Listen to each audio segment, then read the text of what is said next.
സിദ്ധാർത്ഥന്റെ ദുരൂഹ മരണവുമായി ബന്ധപ്പെട്ട ഒളിവിലായിരുന്ന സിൻജോ ജോൺസണും പിടിയിൽ. കൽപ്പറ്റയിൽ നിന്നാണ് സിൻജോ പിടിയിലായത്. ഇതോടെ കേസിൽ ഒളിവിലായിരുന്ന 18 പ്രതികളും പിടിയിലായി. അതേസമയം കേസിൽ ആദ്യം പിടിയിലായ 6 പേരെ പോലീസ് കസ്റ്റഡിയിൽ വാങ്ങി. വിവരങ്ങളുമായി ശ്രീജിത്ത് ചേരുന്നു. ശ്രീജിത്ത്, നിലവിൽ 18 പ്രതികളും പിടിയിലായിരിക്കുകയാണ്. 6 പേരെ പോലീസ് കസ്റ്റഡിയിലും വാങ്ങിയിട്ടുണ്ട്. ഏറ്റവും ഒടുവിലായി ലഭിക്കുന്ന വിവരങ്ങൾ.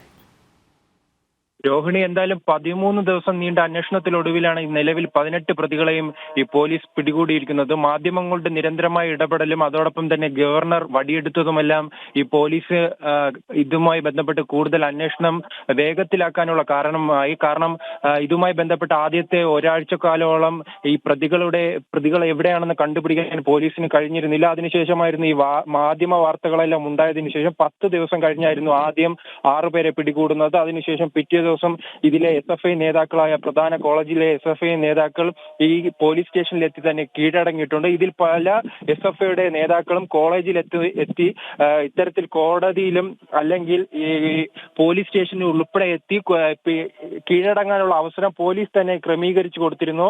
അതിന്റെ അടിസ്ഥാനത്തിലായിരുന്നു SFIയുടെ യൂണിറ്റ് സെക്രട്ടറി അരുൺ, അതോടൊപ്പം തന്നെ യൂണിയൻ ചെയർമാൻ അമൽ തുടങ്ങിയവരെല്ലാം ഇത്തരത്തിലായിരുന്നു കീഴടങ്ങിയത്. എന്തായാലും ഇതിലെ ഏറ്റവും പ്രധാനപ്പെട്ട 2 പ്രതികളായിരുന്നു അമലും കാശിനാഥനും അതോടൊപ്പം തന്നെ സിൻജോ ജോൺസണും. അത് മാധ്യമങ്ങളോട് തന്നെ ഇത്തരത്തിൽ ഈ സിദ്ധാർത്ഥന്റെ അച്ഛൻ തന്നെ പറഞ്ഞിരുന്നു, ഇത്തരത്തിൽ തന്റെ മകനെ ഏറ്റവും ക്രൂരമായി മർദ്ദിച്ചത്, അതോടൊപ്പം ബെൽറ്റ് ഉപയോഗിച്ച് അടിക്കുകയും ഈ ഫോണിലെ ചാർജറിന്റെ ഒയർ ഉപയോഗിച്ച് കഴുത്ത് ഞെരിക്കുകയെല്ലാം ചെയ്തത് ഈ പ്രതികളാണ്. ഈ പ്രതികളെയാണ് നിലവിൽ ഇന്ന് പുലർച്ചെയും അതോടൊപ്പം തന്നെ അല്പസമയം മുൻപും പിടികൂടിയിരിക്കുന്നത്. ഇതിലെ പ്രധാന പ്രതിയായ കാശിനാഥനെ ഇന്ന് രാവിലെയോടെയായിരുന്നു പിടികൂടിയത്. അതോടൊപ്പം തന്നെ അല്പസമയം മുൻപായിരുന്നു സിൻജോ ജോൺസൺ ഇത്തരത്തിൽ കൽപ്പറ്റ കോടതിയിലേക്ക് കീഴടങ്ങാൻ വരുമ്പോഴായിരുന്നു ഈ പോലീസ് പിടികൂടിയത്. എന്തായാലും ഈ 13 ദിവസം ഈ പോലീസിന് എന്തുകൊണ്ട് പിടികൂടാൻ കഴിഞ്ഞിരുന്നില്ല എന്ന ചോദ്യം മാത്രം ബാക്കിയാണ്. കാരണം ഇവരെല്ലാം വിദ്യാർത്ഥികളാണ്. അതോടൊപ്പം SFIയുടെ പിന്തുണയോടെ ഈ ജില്ലയുടെ തന്നെയും അതോടൊപ്പം ജില്ലയുടെയും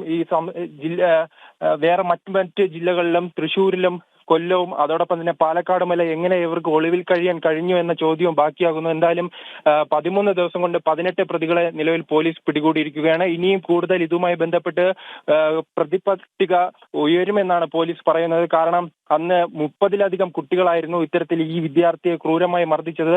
4 സ്ഥലങ്ങളിൽ വെച്ചായിരുന്നു മർദ്ദനം. ആദ്യം കോളേജിന് മുന്നിലും അതോടൊപ്പം കോളേജിന്റെ ഹോസ്റ്റലിനും കോളേജിന് സമീപമുള്ള കുന്നിന് മുകളിലുമെല്ലാം എത്തിച്ച് ക്രൂരമായിരുന്നു മർദ്ദിച്ചത്. 16-ാം തീയതിയും 17-ാം തീയതിയും ക്രൂരമായി മർദ്ദിച്ചു. പിന്നീടായിരുന്നു 18-ാം തീയതിയായിരുന്നു ഈ കുട്ടി ആത്മഹത്യ ചെയ്തത്. അതിനുശേഷം ഇതുമായി ബന്ധപ്പെട്ട് പോലീസ് കേസെടുക്കാനും ഈ സ്ഥലത്തെത്തി കൂടുതൽ പരിശോധന നടത്താനോ പോലീസ് തയ്യാറായിരുന്നില്ല. അതോടൊപ്പം തന്നെ ഇതുമായി ബന്ധപ്പെട്ട മുൻപത്തെ ദിവസങ്ങളിൽ മർദ്ദനം നടന്നതായി പോലീസിനെ അറിയിക്കാൻ കോളേജ് അധികൃതരും തയ്യാറായില്ല. കാരണം ഈ തൂങ്ങിമരണവുമായി ബന്ധപ്പെട്ട് ആ സ്ഥലത്ത് തൂങ്ങി മരിച്ച സ്ഥലത്തേക്ക് ഈ അധികൃതരും ഈ കോളേജിൽ നിന്ന് എത്തുമ്പോൾ ഈ സിദ്ധാർത്ഥന്റെ ശരീരത്തിൽ പല മുറിവുകളും ഉണ്ടായിരുന്നു. മുഖത്തും അതോടൊപ്പം ശരീരത്തിന്റെ വിവിധ ഭാഗങ്ങളിലും മുറിവുണ്ടായിട്ടും അതൊന്നും പോലീസിനെ അറിയിക്കാൻ ഈ അധികൃതർ ഉൾപ്പെടെ തയ്യാറായിട്ടില്ല. ആ സാഹചര്യത്തിൽ വലിയ വിമർശനമാണ് അധികൃതർക്ക് എതിരെ ഉയർന്നത്.